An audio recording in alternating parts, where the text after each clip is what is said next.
अस्सलाम वालेकुम। Programme special talk में आया फयाज कुरैशी।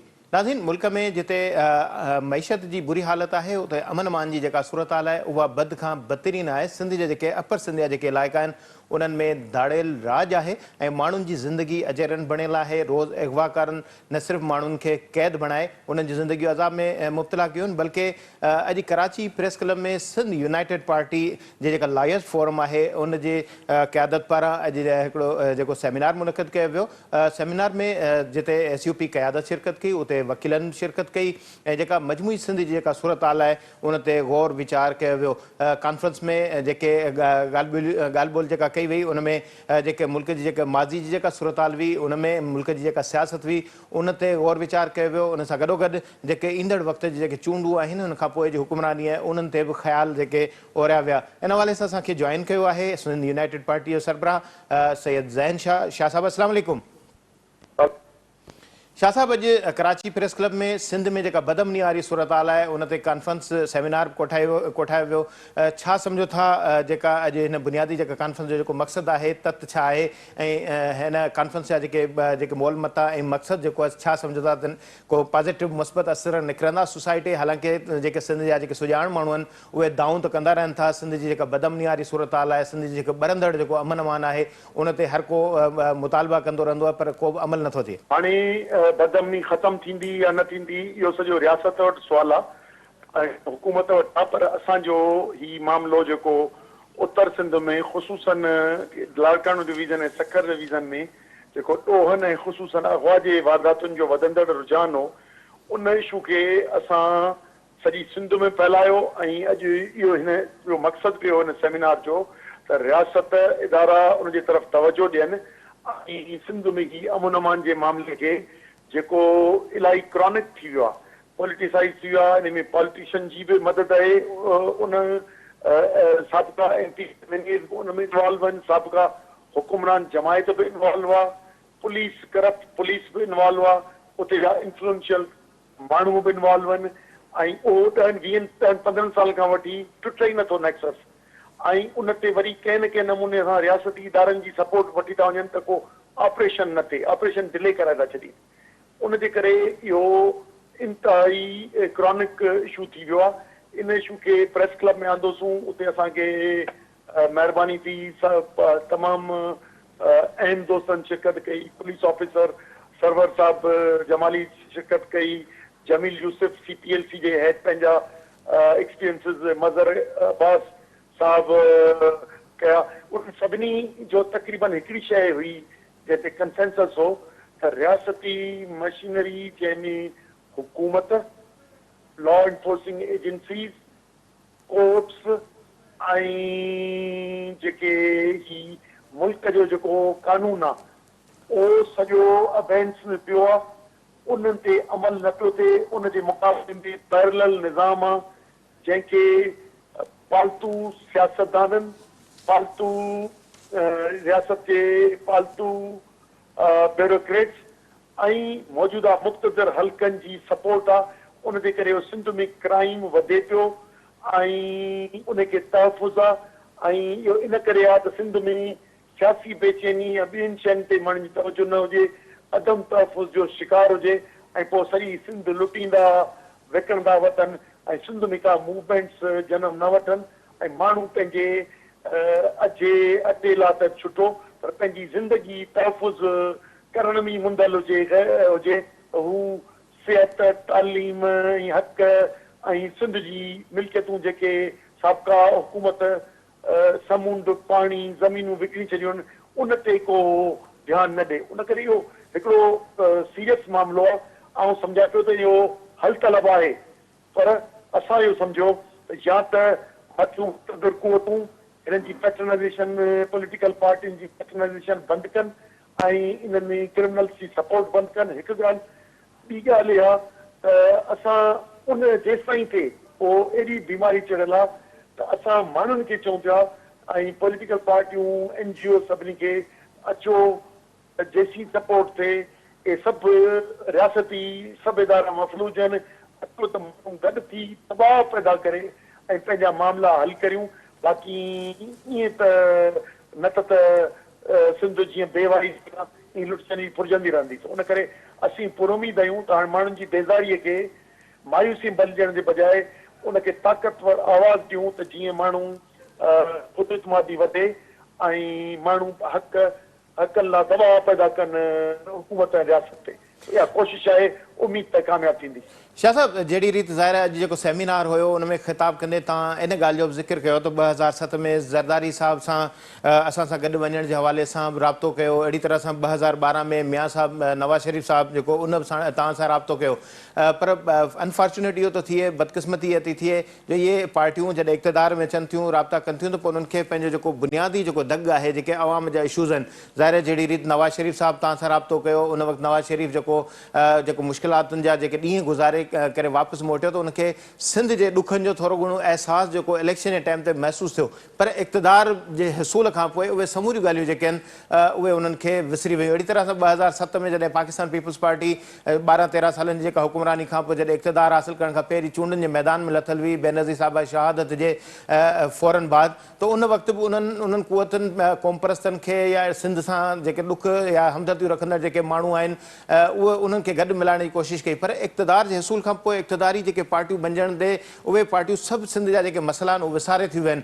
त सम्झो नथा त हाणे जेके क़ौम परस्त दुरियूं आहिनि या सिंध सां जेके हमदर्दी मोहबत प्यार रखंदड़ जेके क़ुवतूं आहिनि उन्हनि खे अहिड़ी हिकमत अमली जेका उहा इख़्तियार करणी पवंदी जो ईंदड़ जेके 2024 जी जेका चूंड आहे उन में अहिड़ो मैनिफेस्टो अहिड़ो आवाम जे लाइ को मनसूबो आणिजे जेको घटि में घटि उन्हनि जी जेके तकलीफ़ुनि जो जेको उनजे जो जेको मसइलनि जो जेको हल आणण जे हवाले सां को बहितरीनु रस्तो को ॾेई सघे। त अहिड़ो को प्रोग्राम जोड़ियो आहे? हाणे मामिलो इहो आहे त पीपल पार्टी खे या नून लीग खे या PTI खे जेको साल अॻे राब्तो कयो, मुंहिंजो इन मां ॿुधाइण जो मक़सदु इहो हो त ही इलेक्शन ड्रामो माज़ी जेको ॾिठो वियो आहे उनखे अञा शफ़ाफ़ न थियूं आहिनि। साल अॻे एस्टेब्लिशमेंट सां डील था कनि था कि हुकुमरान केरु थींदो। बेनज़ीर अञा हयात हुई त मुशरफ सां ठाह करे इक़्तिदार वठण जो डील करे चुकी हुई। मुंहिंजो चवण जो मक़सदु इहो हो त इहे सभु पार्टियूं जेके माज़ीअ में 3 दफ़ा इक़्तिदार में आयूं आहिनि, इन्हनि जी इलेक्शन ज़ाहिरी ॾेख अंदरां हिकिड़ी सेट हिकिड़ी ॻाल्हि थिए थी ऐं उहो पैटर्नाइज़ेशन उहा आहे जेका इक़्तिदार में आणे थी। उन करे इलेक्शनूं शफ़ाफ़ न आहिनि। मुंहिंजो उन चवण जो मक़सदु इहो। उन करे इलेक्शनुनि खे शफ़ाफ़ बणाइणो पवंदो। हिननि जी पैटर्नाइज़ेशन बंदि करणी पवंदी। ॿियो अॻुवां त इक़्तिदार जा वाइदा करे ऐं आणण जेको प्रैक्टिस माज़ीअ में रही आहे उहो शइ बंदि करणी पवंदी। ऐं हिते इंडिविजुअल्स फ़र्क़ जेके आहिनि सरदार चङा मुड़ुस या वाइट कॉलर क्रिमिनल्स जेके पढ़िया लिखिया ऐं फॉरेन रिटर्न एजुकेटेड माण्हू आहिनि पर क्रिमिनल्स आहिनि, उन्हनि सभिनी जो माण्हुनि खे सम्झनि इहे सभु हिकु क़िस्म आहिनि क्रिमिनल्स आहिनि।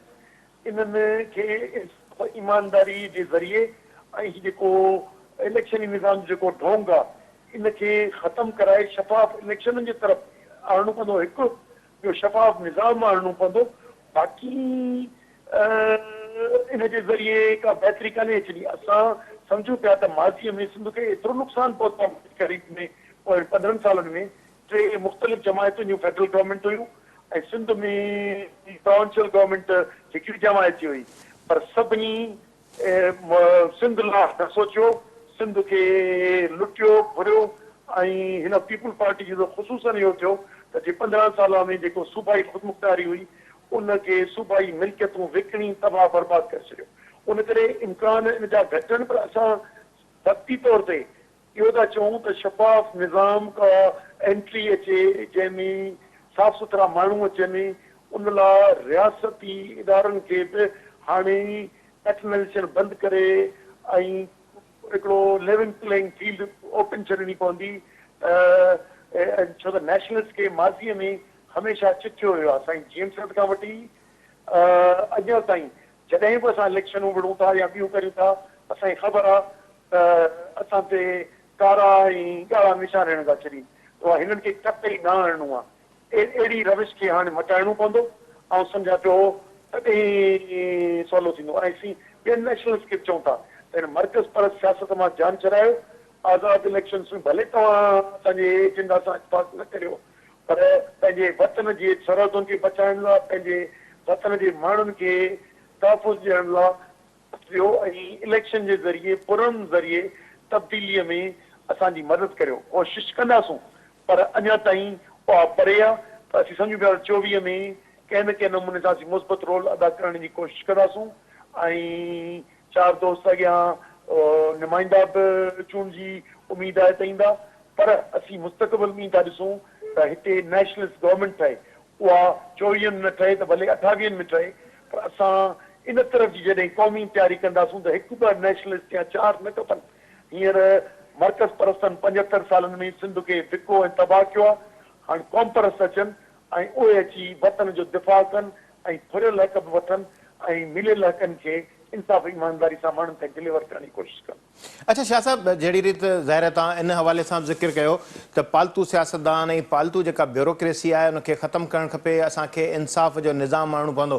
पाण जेकॾहिं पाकिस्तान पीपल्स पार्टी जी 15 सालनि जी हुकुमरानी खां जेकॾहिं अॻु ॾिसूं त मुख़्तलिफ़ जेके पार्टियूं हुकूमत में रहियूं आहिनि या इतिहाद हुकूमत में रहिया आहिनि, ख़ासि तौर ते जेकॾहिं लियाकत जतोई, अरबाब रहीम, अहिड़ी तरह सां महर साहब, या निगराननि में जेकॾहिं पाण ॾिसूं त नेशनलिस्ट रहंदड़ मुमताज़ भुट्टो साहब बि निगरान वज़ीर रहियो, त पर उन्हनि बि अहिड़े क़िस्म जो को बूटो न ॿारियो। मिसाल पाणी वारो अगरि जेकॾहिं मुआदो हुजे त उन में बि जेकॾहिं सिंध सां ज़्यादती थी त अहिड़े क़िस्म जूं क़ुवतूं जेके आहिनि उहे बि जेको मुलवस रहियूं। त तव्हांजो जेको निशानो आहे पालतू जेके सियासतदाननि वारो या पालतू ब्यूरोक्रेसी वारो, त ब्यूरोक्रेसी ठीकु आहे, चलो सम्झ में अचे थी, पर उहे कहिड़ा सियासतदान उन्हनि खे अवाम जे साम्हूं वाइको न करणु खपे त उहे कहिड़ा सियासतदान जेके किरदारु जेको आहे उहो अवाम जो अदा था कनि, पर उनजे पस पर्दा जेको उन्हनि जो किरदारु जेको आहे उहो पालतू वारो आहे।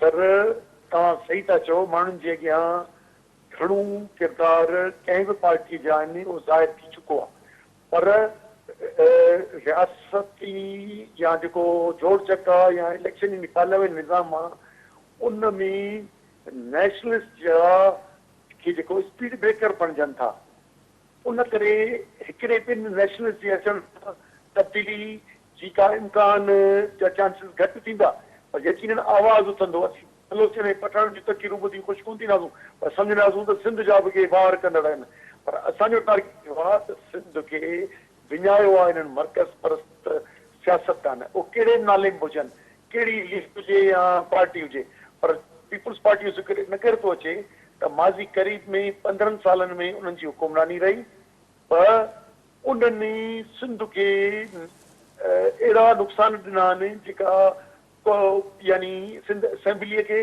ऐं सिंध जी मजबूरी खे त केॾो नुक़सानु ॾिनो आहे ऐं गैर मुल्कियुनि खे आबाद करण वारो सिलसिले खे ऐं सिंधियुनि खे जेको आहे सो सेंसस जाली सेंसस ॾियण जे एॾा वॾा क़ौमी नुक़सान ॾिना आहिनि, उन करे उनजो ज़िक्र था करियूं। पर माज़ीअ में जेके पीपुल्स पार्टी सवाब कया आहिनि उन्हनि जेके क़ौमी गुनाह कया आहिनि, पर आउं सम्झां थो त उन्हनि जी भज़न था करियूं त ही शायदि सवाई आहिनि, बाक़ी घटि ॿिया बि कोन हुआ।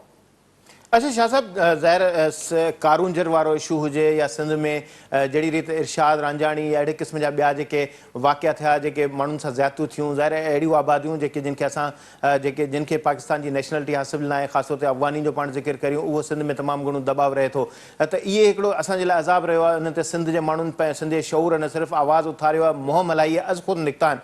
अहिड़ी तरह सां फातिमा फड़ो जो केस हुजे या जान मोहम्मद महर जा वाक़िया हुजनि, उन ते बि अवाम निकितो आहे, सियासी पार्टियूं ज़ाहिर उन्हनि सां गॾु निकितियूं आहिनि। पर पाकिस्तान पीपल्स पार्टी जिते 15 साल हुकुमरानी कई आहे उते हू ॿीहर दावा करे थी त गुज़िरियल हुकूमत में असां 100 सीटूं सिंध में हुयूं, पर हाणे असां वधीक सीटूं खणंदासीं। पर उन अगेंस्ट में ॾिठो वञे त हिन वक़्तु पीपल्स पार्टी एंटी पीपल्स पार्टी इताद जिते जंहिंमें तव्हां बि शामिल आहियो, GDA सां गॾु आहियो तव्हां, त उनखे अहिड़े अंदाज़ सां मुतहरिक करण जे हवाले सां का हिकमत अमली तयारु कई आहे जो सिर्फ़ु असां इलेक्शन या टफ टाइम ॾियण ताईं महदूद रहिजी था वञूं, पर उहा जेका उन्हनि जी जेका कैपेसिटी आहे जेका असेंबली पे अचण जी, उन्हनि में कंहिं क़िस्म जी घटिताई नथी अचे।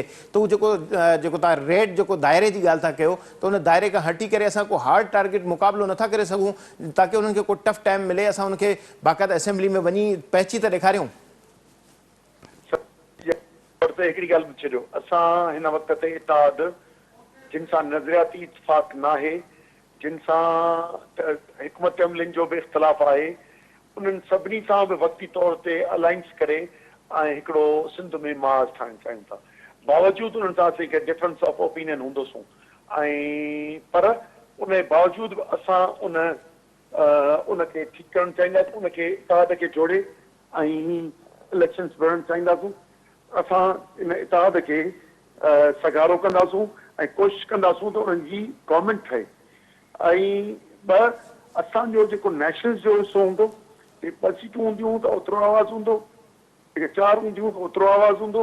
बाक़ी असीं ग़लतफ़हमीअ में न आहियूं। हिन वक़्तु नेशनल जो वोट लिमिटेड आहे, पर असीं हिन हुकूमतुनि में ठहण जो जेको प्रोसेस आहे उन में जेके बि इंफ्लुएंशियल्स आहिनि उन सां वरती इताद करे ऐं असीं चाहियूं था त हिकिड़ी 15 सालनि खां जेको इस्टेब्लिशमेंट जे आशीर्वाद सां पीपुल्स पार्टी वेठी हुई, जेको मुशरफ बेनज़ीर ठाह जे एंट्री थी ऐं अॼु ज़रदारीअ मुल्क जो देवालो कढी ऐं सिंध खे लुटे फुटे कयो आहे। पर जेकॾहिं इस्टेब्लिशमेंट उन सां हथु न कढंदी त अॻे त 100 खयूं, पर हाणे 130 ई सीटूं खणंदा। छो त जेकॾहिं बेईमाननि खे वरी इस्टेब्लिशमेंट जो बि सरपरस्ती हुजे ऐं नैब जॾहिं हुननि खे सोड़ो करे त उन मां छॾाइण वारो NRO 2 जेको आहे उहा बि इस्टेब्लिशमेंट कंदी हुजे त यकीनन माइंड सेट इलेक्टेबल्स जो बि वठंदो ऐं पब्लिक जो बि वठंदो त ही अनबीटेबल आहिनि। अधु बाल इस्टेब्लिशमेंट जे वॾनि सरगननि खे खाराइनि था ऐं अधु माल पाण खाई ऐं सिंध गिदड़नि जे वर चाढ़े छॾी अथनि। सो उन करे यकीनी तौर तव्हां सही था चओ त 100 न पर 130 बि खणंदा, पर ॾाढियूं दलाल थी खणंदा। असां पंहिंजे माण्हुनि खे मोबिलाइज़ करे असीं कोशिशि करियूं था, GDA या ॿियूं जेके जमायतूं PTI, ॿियूं JUI या ॿियूं जेके बि अपोजिशन जमायतूं हूंदियूं उन्हनि सभिनी खे गॾे पक्की माज़ चए हिन वॾे शैतान खे ख़तमु करियूं। पोइ बि जेके असांजे विच में तज़ाद हूंदा त इनशाला असांजो किरदारु जेकॾहिं अकेला बि हूंदासीं असेंबलियुनि में अचणु ॾिनो तॾहिं बि ठीकु आहे। जेकॾहिं असांजी रस्ता रोक करे इस्टेब्लिशमेंट बंदि कयो तॾहिं बि सिंध वतन जे ख़ुशहाली ख़ुदमुख़्तारीअ लाइ ताक़तवर आवाज़ इदारनि में, जेकॾहिं इदारनि में न ॾींदा त रोडनि ते शहरनि में करोड़े माण्हुनि खे खणी इनकलाब जी तयारी कंदासीं। ठीकु आहे, वॾी महिरबानी। ज़ैन शाह जो चवणु हुयो त इनकलाब जी तयारी कबी, ईंदड़ चूंडुनि में अगरि जेकॾहिं ऐवान में न अचणु ॾिनो वियो त ऐवान खां ॿाहिरि बि असां जिदोजहद जो रस्तो रखंदासीं। वक़्तु ब्रेक थियो, वठूं था शॉर्ट ब्रेक।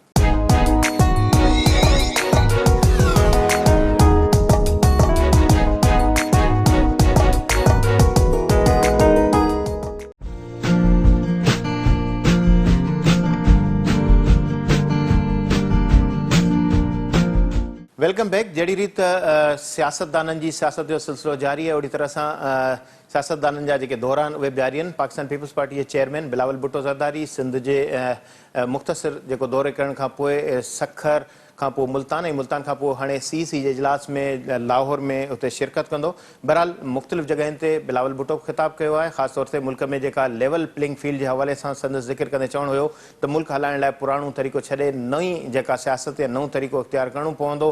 ख़ासि तौर ते सिंध में जेका दाड़ियल राज आहे उन में बिलावल भुट्टो ज़िक्र कंदे चयो त अमरीकी हथियार दाड़ियलनि वटि कचे में कीअं पहुता, उन ते बि सवाल उथारियो। हालांकि 15 सालनि खां सिंध में पीपल्स पार्टी हुकुमरानी रही आहे ऐं 5 साल मरकज़ में पीपल्स पार्टी हुकुमरानी कई आहे। खेनि इहा ख़बर हुजणु खपे त इहे दाड़ियलनि वटि हथियार कीअं पहुता। बहरहाल इहो सवाल आहे। ऐं सिंध में ताज़ो जेका शफलिंग थी आहे ऑफिशियल्स जी, उन में ॿियनि सूबनि खां ऑफिसरनि जी जेका मुक़रर रही आहे उन ते बि बिलावल भुट्टो ज़रदारी तनक़ीद कई आहे। अहिड़ी तरह सां जेके अॻूणी अस्करी क़यादत ऐं PTI हुकूमत उनखे बि न सिर्फ़ु तनक़ीद जो निशानो बणायो वियो आहे, बल्कि जेका दहशतगर्दनि जी जेका आबादकारी आहे उन ते बिलावल भुट्टो ख़िताब कंदे इहो सवाल उथारियो आहे त जॾहिं उन्हनि खे आबाद कयो पियो वियो त तनक़ीद कई हुई ऐं हाणे उन्हनि खे कराची ताईं पहुचण या सिंध जे ॿियनि शहरनि ताईं पहुचण में केतिरो वक़्तु लॻी सघियो पियो, उन हवाले सां सोचणु खपंदो हुयो। मुख़्तलिफ़ इशूज़ ते ॻाल्हि ॿोल कई। अहिड़ी तरह सां पाकिस्तान में ग़ुरबती शरह ते UNDP या गॾियल क़ौमुनि जे इदारे पारां निशानदेही कई वई आहे त रोज़ाने जी बुनियाद ते ग़ुरबत में वाध थींदी पई थी वञे। विचोलो तबिको जेको रोज़ानो पीड़जंदे हेठि पियो थो अचे ऐं 10 जेके लख माण्हू जेको मजमूई तरह सां अहिड़ी तरह सां जेको रिपोर्ट में ज़िक्र कयो वियो आहे त 10 सैकड़ो जेको सालियानो माण्हू बेरोज़गारी जे वर चढ़ी रहिया आहिनि। अहिड़ी तरह सां 42 सैकड़ो मां जेको विचोलो तबिको घटिजी हाणे 33 सैकड़ो ताईं पहुची वियो आहे। त इहा मजमूई सूरत हाल आहे। ॿिए पासे सदर ममलिकत पारां इख़्तियार न हूंदे बि इलेक्शन कमीशन खे 6 नवंबर ते चूंड कराइण जे हवाले सां ख़त लिखियो आहे। इन्हनि समूरनि सवालनि ते असांखे जॉइन कयो आहे टेलीफोन लाइन ते डॉक्टर अयूब शेख, सीनियर सहाफ़ी तजनिगार। अयूब साहब, अस्सलाम वालेकुम। वालेकुम अस्सलाम। डॉक्टर साहब छा था ॾिसो पाकिस्तान पीपल्स पार्टी जे चेयरमैन बिलावल भुट्टो जो दौरो बि जारी आहे मुल्तान ताईं पहुची चुका आहिनि CEC जो सुभाणे इजलास आहे पाकिस्तान पीपल्स पार्टी जे चेयरमैन जो इहो चवणु त इलेक्शन कमीशन खे ख़बर न आहे त चूंड जी तारीख़ कहिड़ी हूंदी ऐं असांखे बि ख़बर न आहे पर हिकिड़ी पार्टी खे ख़बर आहे कंहिंजे पासे इशारो आहे छा चवणु चाहे थो लेवल प्लेइंग फील्ड जे हवाले सां बि बिलावल भुट्टो ज़िक्र कयो आहे असल ॻाल्हि इहा आहे त पीपल्स पार्टी हुजे या नवाज़ लीग हुजे तहरीक इंसाफ़ हुजे या का ॿी पार्टी हुजे हुननि खे इलेक्शन जे लाइ कंहिं न कंहिं हिकिड़े मुख़ालिफ़ पार्टी खे चूंडणो पवे थो ऐं मुंहिंजो पंहिंजो ख़्यालु इहो आहे त बिलावल साहब जेको आहे हिन दफ़े तहरीक इंसाफ़ जे बदिरां नवाज़ लीग खे पंहिंजे निशाने ते रखियो आहे ऐं उनजे इन्हनि बयाननि जी का बि राणा सनावला जे बयान जो हुन निशानो खयों आहे त उहो तारीख़ूं ॾींदो थो वठे इन जी का बि अहमियत कान्हे मिसाल अवां पंहिंजी पॉलिसियूं ॾियो अवां पॉलिसियूं ॾेई ऐं माण्हुनि खे ॿुधायो त सिंध में तव्हां ईंदड़ 5 साल जेका हुकूमत कंदव उहा अहिड़ी कंदव जेका 15 साल अवल कई अथव माण्हुनि खे इहो ॿुधायो माण्हुनि खे इहो ॿुधायो त हीअ अक़वाम मुतहिदा जा इदारा चवनि था जेके कूड़ा कोन्हनि जेके अल्ताफ़ हुसैन नवाज़ लीग या ख़ालिद मक़बूल जा ठहियल कोन्हनि या इमरान ख़ान जा ठहियल कोन्हनि या कंहिं पाकिस्तान जे TV चैनल जा ठहियल कोन्हनि उहे अक़वाम मुतहिदा जा इदारा त चवनि था असां गुरबत जी लकीर खां रोज़ हेठि लहंदा था वञूं इन लहंदा था वञूं जो मतिलबु हीअ आहे त अॻे असां चवंदा हुआसीं त 3 वक़्त इज़त ईमानी मिले उन खां पोइ वरी चयो त 2 वक़्त इज़त ईमानी मिले हाणे माण्हू हिकिड़े वक़्त जी मानी लाइ बि हाज़िर थो हुजे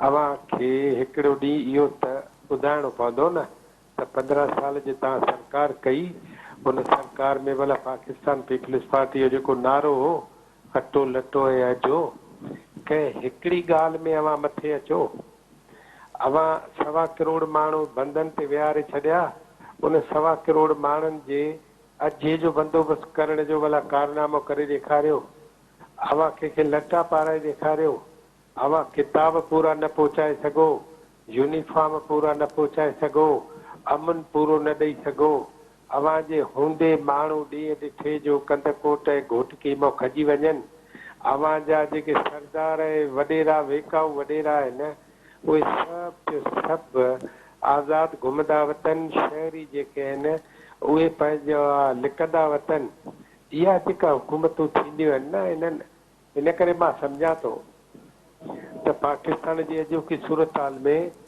बिलावल साहब खे हिकिड़े नए पाकिस्तान जो मुतालबो करणु खपे उन नए पाकिस्तान जे मुतालबे में चइनी सूबनि खे बराबरि ॼाणाइजे वफ़ाक़ में 4 सूबा बराबरि हूंदा आहिनि हे अहिड़ो वफ़ाक़ आहे जिते 4 सूबा बराबरि कोन्हनि हे अहिड़ो वफ़ाक़ आहे जिते हिकिड़े सूबे जूं तव्हां बदिलियूं कयो था ॿियनि सूबनि में नथा कयो हे अहिड़ो वफ़ाक़ आहे जिते अव्हां था चओ त हिकिड़े सूबे जा माण्हू ॿिए सूबे में बदिली थींदा इहो सभु कुझु असांखे KP में नज़र छो नथो अचे इहो सभु कुझु असांखे पंजाब में नज़र छो कोन थो अचे सिंध ऐं बलूचिस्तान दरअसल पंहिंजे कर्मनि जे करे पंहिंजी उसूली सियासत न करण जे करे उसूली मौक़फ़ न करण जे करे हर ॻाल्हि ते तकड़ में सही पाइण जे करे हाणे भोॻींदा सिंध ऐं बलूचिस्तान जा माण्हू गॾिजी भोॻींदा सिंध ऐं बलूचिस्तान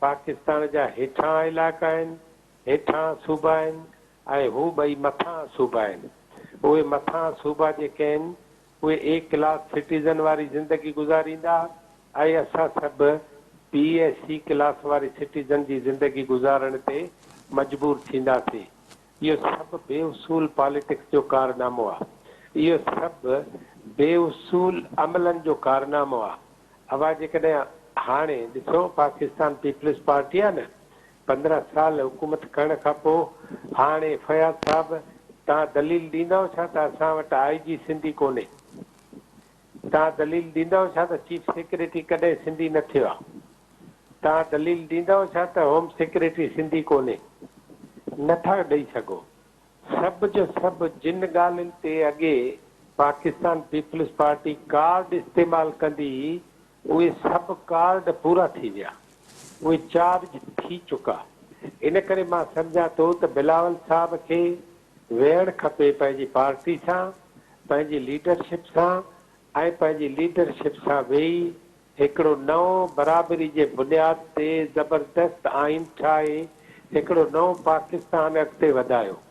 आउं तव्हांखे हिकिड़ी ॻाल्हि दिली तौरु ॿुधायां, आउं कंहिं बि हवाले सां कंहिं बि माना में कंहिं बि सूबे जी अलहदगी जो, कंहिं बि धरती जे अलहदगी जो न क़ाइल आहियां न हामी रहियो आहियां।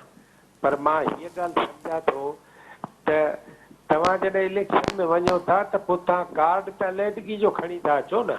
सही। तव्हां कार्ड अलहदगी जो खणी ऐं बाक़ी सूबनि खे ड्रेजारियो था न।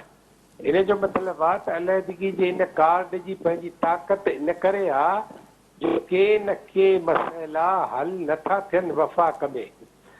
आउं वरी थो चवां त पाकिस्तान पीपल्स पार्टी जी सॼी क़यादत बिलावल साहब सां गॾु वेहे, आसिफ साहब सां गॾु वेहे ऐं उन्हनि खे तय करणु खपे त ही शयूं जेके आहिनि उहे चइनी सूबनि में हिकु जेतिरियूं थींदियूं।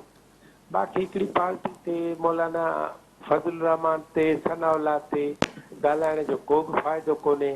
ऐं वॾियूं पार्टियूं वॾा मक़सद जेके आहिनि उहे कॾहिं बि फ़र्दनि ते न ॻाल्हाईंदा आहिनि, उहे पॉलिसियुनि ते ॻाल्हाईंदा आहिनि।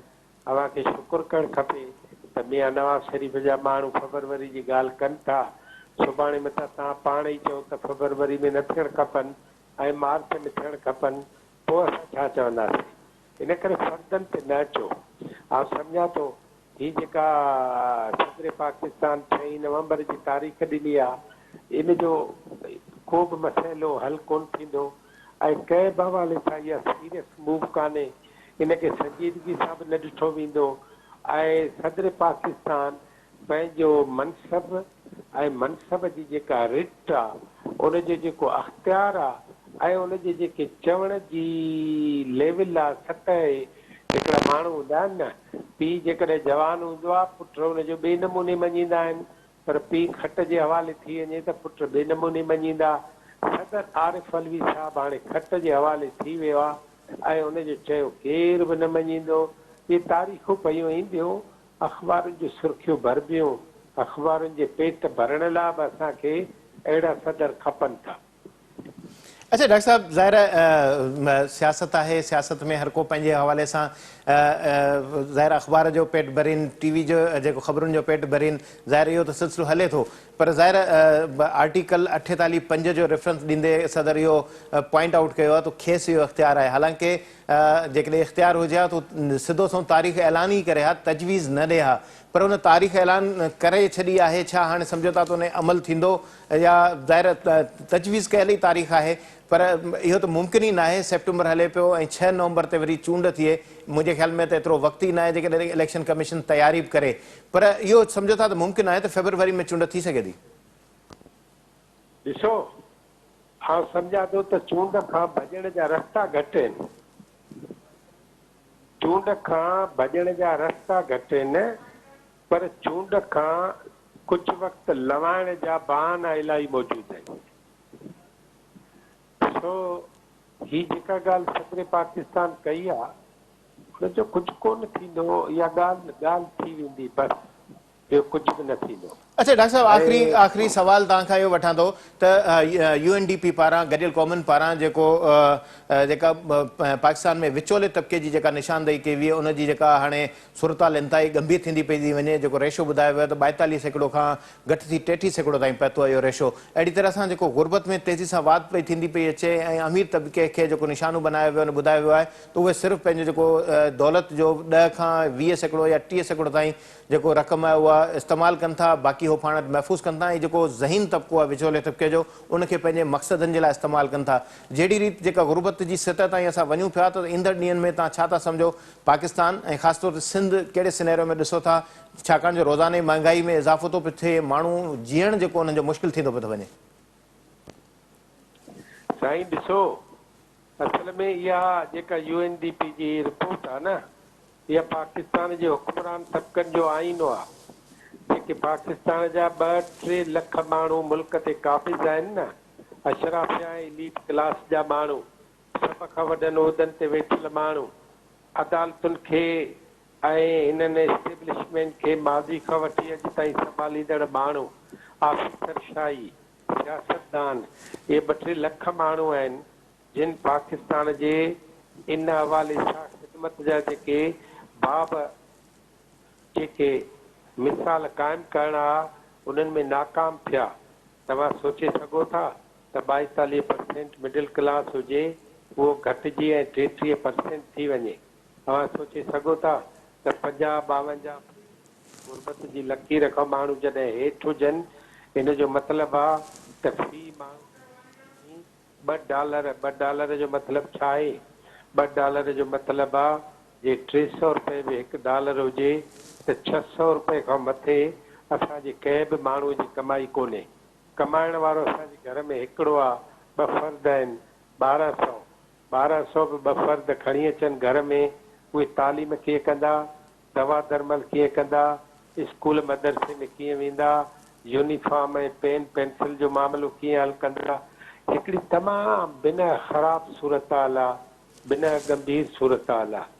मुंहिंजो पंहिंजो ख़्यालु हीअ आहे त पाकिस्तान खे बचाइण जे लाइ ऐं पाकिस्तान खे ॾखण एशिया जो अॻवान मुल्क करण जे लाइ असांखे कई गैर मामूली कम करणा पवंदा ऐं इहे जेके बि रिपोर्टूं आहिनि उन्हनि खे साम्हूं रखी ऐं पाकिस्तान में समूरनि पॉलिटिकल पार्टियुनि ऐं पाकिस्तान जी इस्टेब्लिशमेंट खे गॾिजी वेहणो पवंदो। के जेल में आहिनि त उन्हनि खे जेलनि मां कढणो पवंदो, के ॿाहिरि आहिनि त उन्हनि खे अंदरि आणणो पवंदो ऐं जेके माण्हू उहे सभु जो सभु वेही ऐं मुल्क खे गैर ज़रूरी ख़र्चनि खां कीअं बचाइजे ऐं पाकिस्तान खे एशिया जो अमीन ऐं इमाम मुल्क कीअं बणाइजे, उन जे लाइ ज़रूरी आहे त असां सभु गैर मामूली तौर ज़हीन बि हुजूं, गैर मामूली तौर होशियार बि हुजूं, गैर मामूली तौर वॾा क़दम खणण जी रिस्क बि खणी सघूं। असांजी फ़ौज जो सरबराह ॾिसो, उहो जे पाण ज़हीन आहे त उन जा ॿिया जेके माण्हू हूंदा, हेठि PS हूंदो, उहो 18 कोह जो होशियारु हूंदो, 18 कोह हेठि हूंदो होशियारी में। असांजी पॉलिटिकल पार्टी नवाज़ शरीफ़ खां वठी बिलावल भुट्टे ताईं उन्हनि जा त समूरा जेके PS आहिनि उहे उन्हनि खां वधीक होशियारु हुजणु खपनि। उन्हनि जी जागरता ऐं अवेयरनेस सभ खां वधीक हुजणु खपे। पर असांखे तमामु घणी मायूसी थी थिए। त चइनी सूबनि जा चीफ मिनिस्टर ॾिसो, उन्हनि चीफ मिनिस्टरनि जो रुॻो स्टाफ ॾिसो, अधु स्टाफ करप्ट, अधु स्टाफ नाइल। ठीकु आहे, सोचे सघो था पाकिस्तान। ठीकु आहे, वॾी महिरबानी डॉक्टर अयूब शेख। प्रोग्राम जो वक़्तु घटि आहे, न त इन मौज़ू ते तमामु वधीक घणो ॻाल्हाए सघिजे थो। बहरहाल माण्हुनि खे मुल्क जी बहितरी जे हवाले सां न सिर्फ़ु हुक्मराननि खे अहम फ़ैसिला करणा पवंदा, बल्कि मुल्क खे नए दग ते लाहिण जे हवाले सां सख़्तु फ़ैसिला करण जी बि ज़रूरत आहे। प्रोग्राम जो वक़्तु पुॼाणी पए थो, इजाज़त ॾींदा, अला भाई।